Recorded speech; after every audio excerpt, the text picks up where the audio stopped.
Welcome to A Bookish Moment. Learn more at itsbookishtime.com. And make sure to subscribe for all things bookish. We'll be starting soon.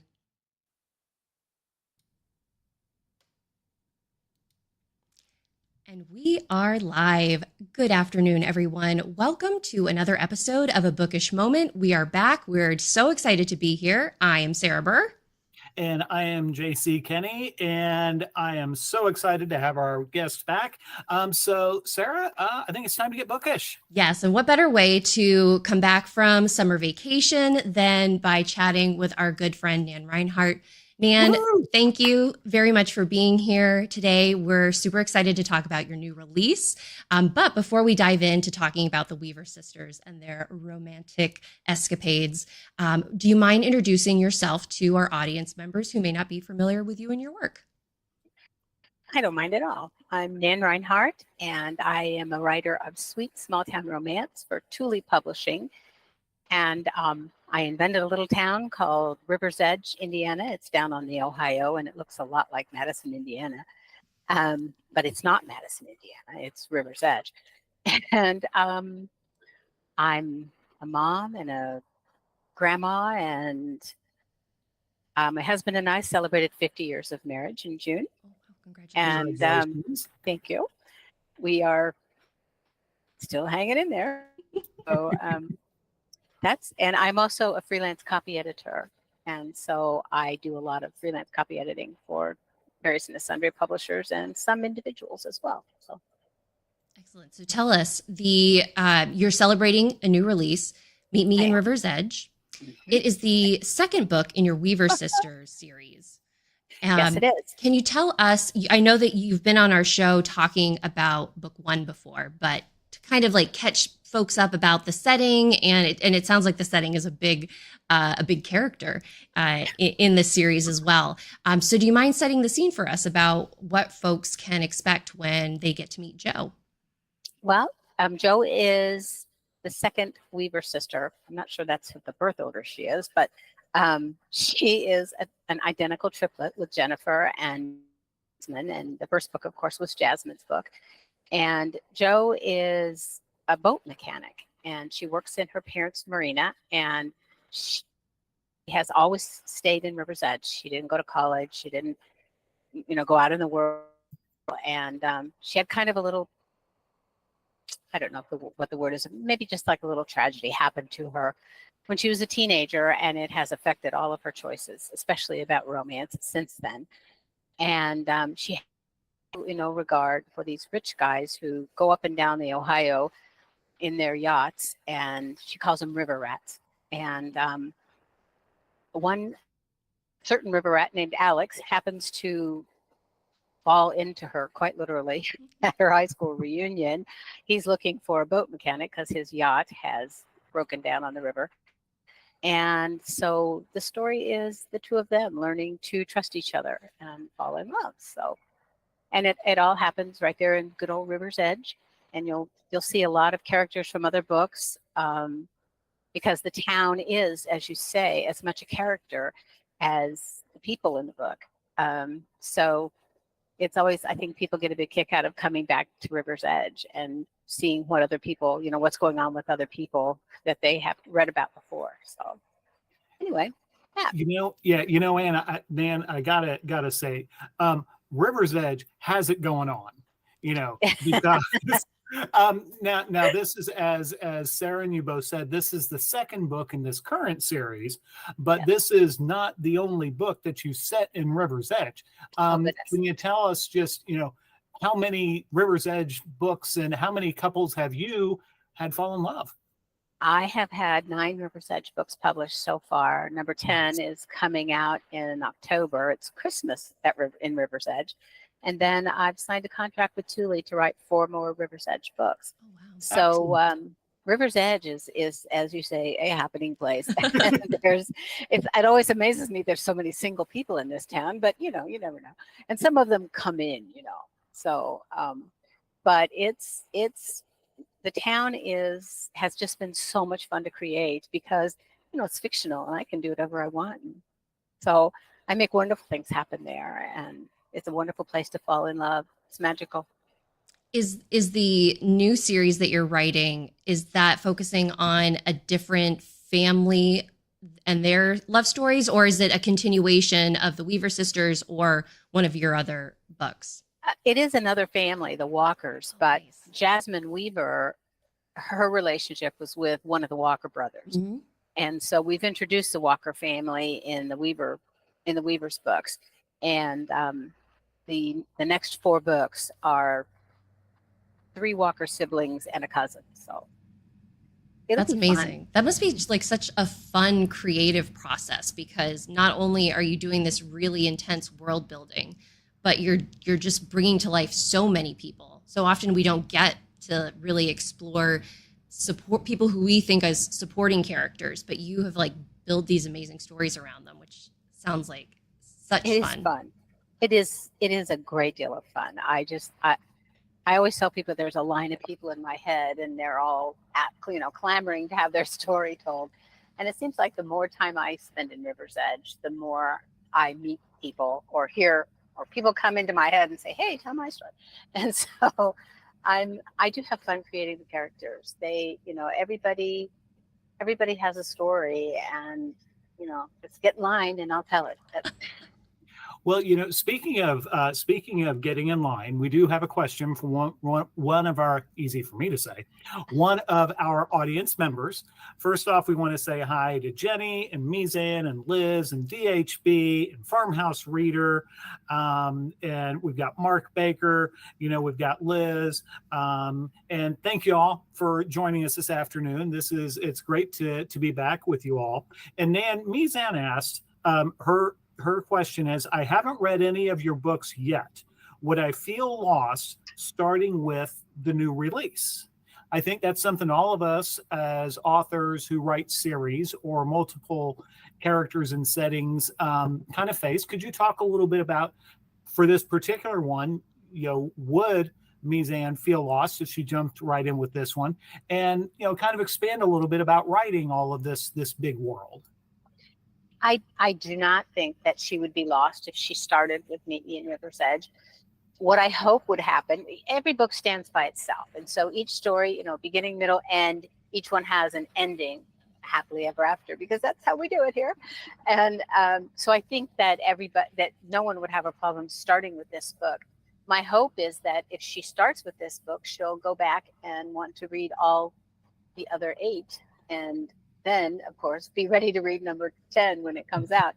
So they do all stand alone. But I think that if she wants to start at the very beginning, she should start with A Small Town Christmas, which is the first Flaherty Brothers book. And that does introduce the town and a lot of the secondary characters that show up in the other books. That said, each book can stand alone, and I don't think she'll be lost. I think she'll just be intrigued. All right, there we go. Nice. And I think when it comes to series writing, and JC, I know that we have this dilemma when we are writing a book in a series, like book 2, 3, 4.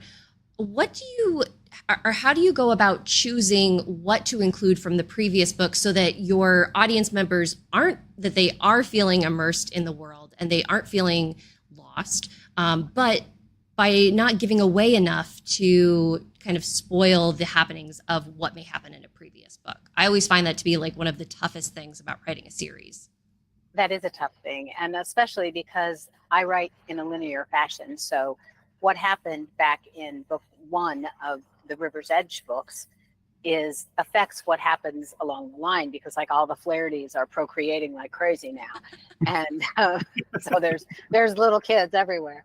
And, people are married now who were not in the previous books. And so you do have to kind of be a little cautious about how much you put into a new book of what happened in previous books. However, there are people in the books like Mac, who runs the diner, and Hugh, who's the bartender at the local pub, and the bakery lady, and all those kinds of people are ones that their lives don't really change that much, for lack of a better way to say it. And so, you'll recognize people. And I think it's kind of fun for readers to take a look at when they read the book, they'll go, oh yeah, Tierney and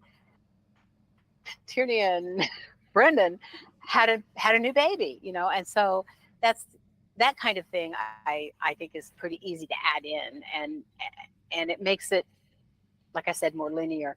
But time is passing in River's Edge, so little Allie, who was 4, is now 8, I think. So it's you just got to pay attention. Do you keep and not only do we all have to pay attention as readers, your characters make it very easy to pay attention because they have such unique careers. So talk to us a little bit about Joe's life as a boat mechanic.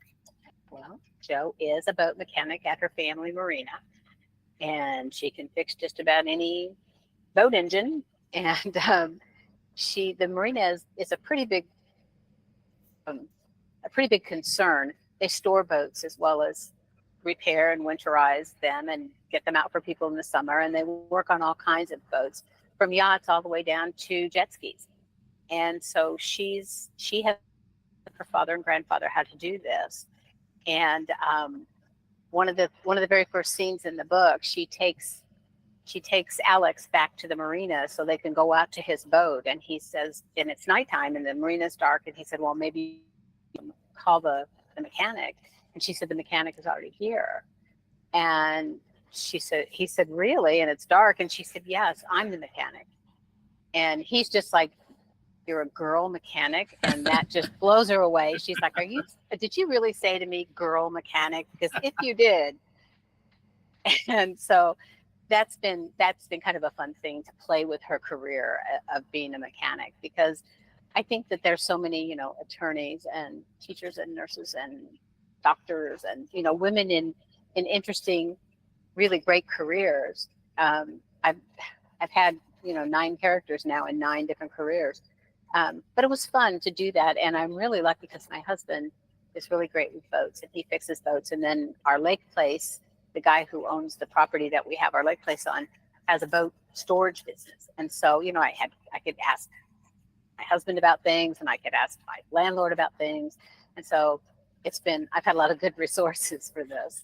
That was one of the questions that I was going to ask, because, when you are creating a character and something as integral to them as their profession, how do you begin researching things that maybe, and maybe you did have a history of being a boat mechanic, but when I approach a book and I don't know, what are these people doing? What are the resources beyond maybe people that you talk to that you like? How do you get into the character's mind when it's a profession that you're unfamiliar with? Google.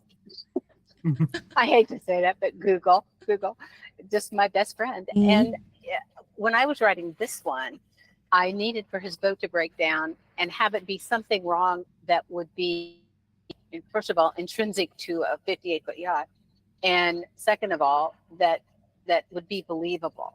And so I asked my husband, what could happen to a diesel engine on a yacht that would, and he gave me all kinds of interesting choices. And then I went out and Googled everything he told me. And I was able to make her sound, I thought, pretty intelligent. Mm-hmm. And most of it is just either from his mouth or from Google, because I know nothing about boat engines except that they can be 2-cycle or 4-cycle. That's all I know. I think then you've done a masterful job of conveying that, because being a boat mechanic is definitely something that you don't normally associate a young woman doing. But I mean, she just works, and it's like it's such a fun way and a dynamic that they both have together. So can you talk a little bit more about Alex and how he either compliments or foils Joe a little bit? Well, I think that Alex comes from a very wealthy family, and but he doesn't work in his family business. He's doing research into diabetes, into curing diabetes, and because he is a type 1 diabetic, and that was interesting as well. And good old family. My sister is a type 1 diabetic, and so she was right there to help me and tell me things I needed to know. But also, it's pretty rampant in my family, and I tried so hard to make Alex real, because it's hard when somebody is incredibly wealthy or comes from incredible wealth to make them feel real and like people can identify with them. And Alex he's a little shy. He's had some tragedy in his life as well, and the diabetes is something that he's in complete control of.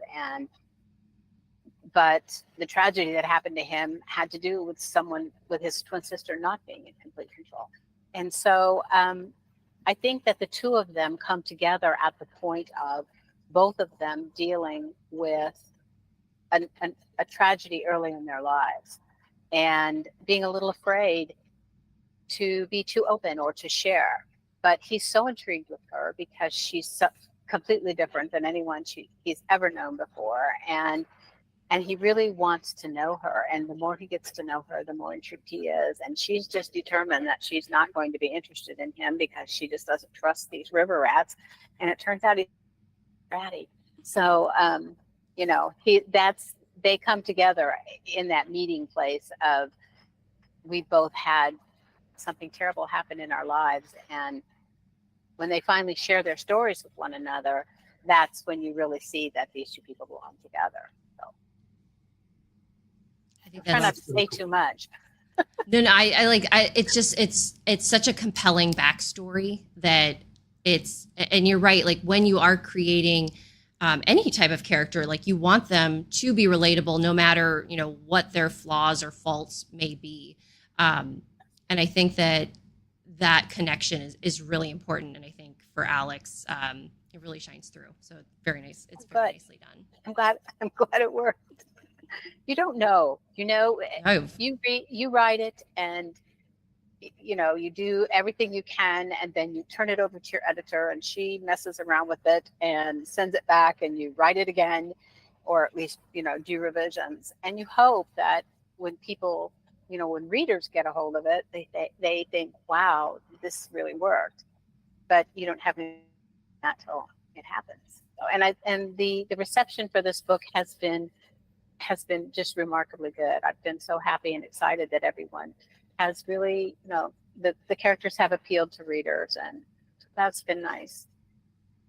Well, in speaking of nice, yes. I mean, both of you two are super nice, but Nan, you have a ultra super nice giveaway with with your visit today. Sarah, can you tell everybody about it? Yes, we've got a lovely gift bundle for our giveaway today. Nan is giving away book 1 in the Weaver Sisters series. So there is a lucky person today that will be able to catch up with Jasmine and see how her love story unfolds. We have a Starbucks gift card, which anybody can put to good use. It's pumpkin spice latte season already. So, and a handmade necklace, as well as a notebook that has the map of River's Edge on it, which I just think is the coolest book swag out there. Like that's so amazing. And I have to ask, Nan, do you find yourself using that reference as you are going, like as you're writing? Do you refer to your map often? Absolutely. It's hanging on my wall back here, and I get up at least twice a week as I'm writing. I'm thinking, now wait a minute, is it possible for them to get from here to here? Yeah, I use it a lot.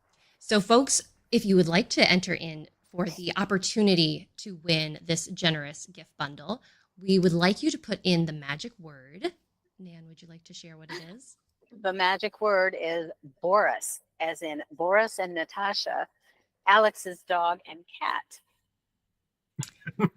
who are named after the characters in the Rocky and Bullwinkle cartoon. So, and I think that also speaks to Alex's character, because how can you not be a good person if you've got a dog and a cat?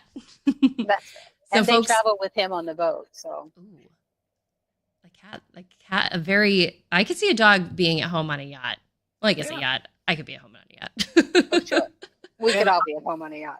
So folks, I just want to say also, real quick to folks that, for those of you who don't know, with Nan and I both living in Indiana, that Madison, Indiana is right on the Ohio River, and it is a navigable river.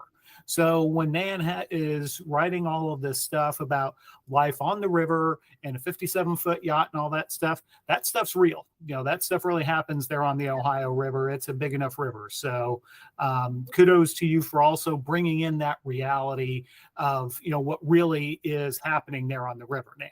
Well, thanks, Stacy.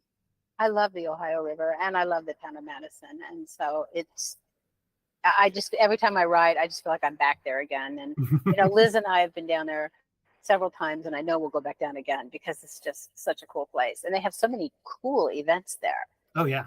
So I believe that there was another Indiana event that you both were going to be at. Am I correct in thinking that? You are. Do you want to tell them about it, JC, or do you want me to? You're the guest and the organizer because you're a big shot. So why don't you tell us all? On Sunday, September 10th, JC and I are going to be 2 of 9 authors, I think, at Harvest Fest, sponsored by the Fishers Arts Council, of which my darling daughter-in-law Les is a biggie. She's a biggie in that. I think she's like operations manager or director. I can't remember. She's got a title. And she invited Indiana local authors to come and sign books. And so we'll have an author booth where we'll all be together and signing books. But it's a great event because it's for nonprofits. It's to help fund nonprofits in Hamilton County, where Fishers is. And so there'll be food trucks and music and artisans and craftsmen and artists and authors, including JC and me. And it's from noon to 5 on Sunday, September 10th. So if you're in the area and you're looking for something to do, we'll be there.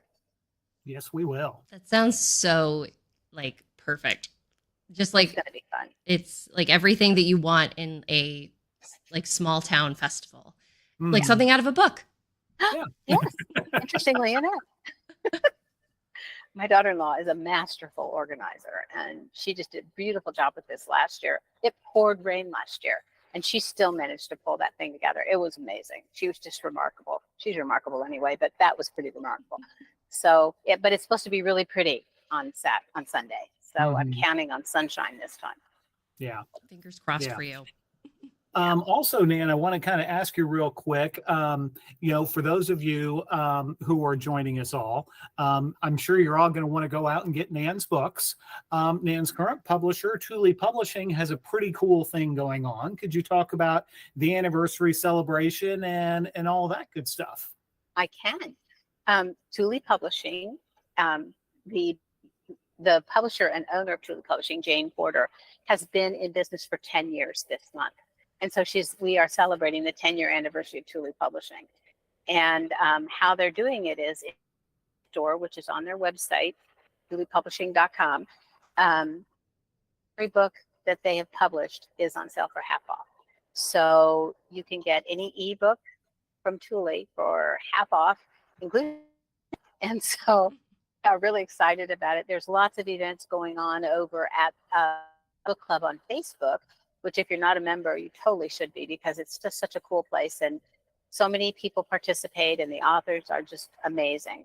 And there's going to be a ton of giveaways and things over there. So Thule Book Club on Facebook is the place to be this week, or actually this whole month. Lots of new books coming out, including my friend Carol Light's book. It comes out tomorrow, the second book in her mystery series. I'm excited about that. And so 50% off any book in the bookstore.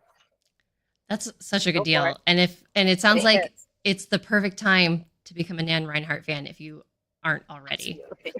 There you go. I also want to remind folks that, with Thule Publishing, while the majority is romance, which is absolutely fabulous, we do have our mystery books there too. So, you got a lot of great work to choose from there. So don't miss out. Absolutely. Something for everyone. Absolutely.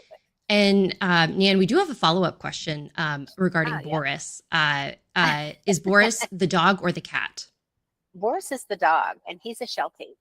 And the cat is a black and white kind of haughty little animal who thinks she's better than everybody else. But Well, she's a cat. She is, of course. I know, yeah. I was like, I feel like that's a very something that a cat tends to think. Yes, they do. Perfect. So, but she stays on the boat. Oh. Well, Nan, unfortunately, our time is running short. We only got a few minutes left here. I guess just, can you talk about, book 3 that's coming? Tell us a little bit, give us a little teaser about that, since that's coming up in October. October 23rd, in River's Edge comes out Weaver's story, the third triplet. And she gets involved with an old high school friend who is now an archaeologist and a professor in Mary. And he's home because he came home for that high school reunion and they kind of connected, but it really wasn't a romance. And then he had to come home again because his mother got hurt. And he's there helping out his mom, and they kind of rediscover each other. So it should be fun. She has an 8-year-old son, and he and the son kind of connect too. So it's fun. I love Christmas stories with children in them. So I had a fun time. I like my grandson. And where that's coming out in October, that's like October the perfect time for the holiday season to just cuddle up and get lost in River's Edge. Mm-hmm. Yes, it's a wonderful time to read a Christmas book. So, well, folks, before we hear from Nan about what where you can connect with her, what she has in the pipeline in regarding other online events and such, I do want to give you all one more chance to type in the word Boris to be entered into our generous giveaway bundle. I will be pulling the winner's information very soon. Nan, our moment is drawing to a close. These things always go by way too fast. You'll have to come back so we can chat when we see, especially hearing more about the Walker series that you have brewing. That has to be fun, kind of starting. Have you begun writing it yet, or is it just still in concept mode? What's the writing process? One is already done, and we have a cover and everything. It comes out in April of 2024. I'm working on the second one right now, so we're in it. Wow, the Walkers are coming up. Nice, that's excellent. And can you just let us know, where can folks reach out to you? Are you most active on Facebook, Instagram, X, wherever? Tell us where to find you. I am on Facebook, both as Nan Reinhardt and Nan Reinhardt author. I've got 2 pages, and I'm on Instagram much every day. You can also find me on my website, nanreinhardt.com, and on Instagram, I'm Nan Reinhardt. I'm so easy to find. You think I could be more creative, but I'm just Nan Reinhardt everywhere. So, I will tell you from a marketing standpoint, you make my life so easy, because sometimes when we have guests on the show, I'm like, I have to type in oh my gosh, which person is this screen name, because there's so many different variants of who they are, but it's like Nan Reinhardt is Nan Reinhardt, and it's you're right there. It's so wonderful. X, I'm having a hard time with X. That's a concept that's tough for me. But Facebook, everywhere, I'm Nan Reinhardt, so it's pretty easy. Perfect. And your blog, tell us a quick bit about your blog. I do every Sunday. I do a Sunday snippet, which sometimes includes a snippet from a book I might or have just released. But most of the time, it's just me meandering. And if you want to come and be in my mind for a little while, why not? And in my life. And then on Wednesdays and Thursdays, I have my author spotlights, which are guest authors. And I just love having guest authors on my website, because it introduces my readers to other readers that I love, or the writers that I love, and gives other authors a chance to shine a little bit. And so I do that every Wednesday and Thursday, and I'm pretty booked up through the end of October. But after that, I'm open. And I'm hoping that, JC, I hope that you'll come and be on when your first book comes out with Thule, which is 24. This time next year, baby, September. Fabulous. 24. Fabulous. Well, I'm going to book you then. Okay. All right. And Sarah, you've been with me before, and I'd love to have you back. So the blog is pretty active, because I don't have a newsletter, to be very honest with you. The blog is my newsletter. And you can subscribe to it, and you'll get a little email every week in your email box telling you that if you click here, you'll be able to read it. So I think it's so generous how you lend your platform to supporting others. And I think that is very admirable, and it's a great way to learn more about not only your work, but getting connected with other authors out there. So I just think that we all need to support each other, especially as publishing has changed so radically in the last few years. That if we all stick together as authors and we all take care of each other, it's going to be okay. So agreed. I'm a strong believer. And what like poignant, lovely words to wrap up our episode with. Yeah. Nan, thank you so much for spending time with us. It's always great to chat with you and see what's happening in River's Edge. We can't wait to hear more about what's coming down the pipeline. For our giveaway winner this afternoon, drum roll please. The winner of our giveaway bundle is Farmhouse Reader. Congratulations. Yay, Farmhouse Reader is one of our regulars, so that's nice. I will definitely make sure reach out to us with your mailing address. It's giveaways@thebookishhour.com, and I will send that information on over to Nan. Nan, once again, thank you very much for being here. We love spending time with you. We love your books. And again, thank you so much for spending a moment and celebrating your book release with us. Thanks so much for having me. It's been great to talk to both of you. And JC, I'll see you on Sunday. Absolutely. Thanks, Nan. And we will see the rest of you. Thank you so much for joining us live. It's always great to have our audience members here chatting with us. Thank you. We will be back with a new episode next week. So make sure to subscribe to our channel to get notifications, or you can head to itsbookishtime.com to subscribe to our newsletter alert that will let you know when we have a new episode airing. So with that, guys, stay bookish. We'll see you soon.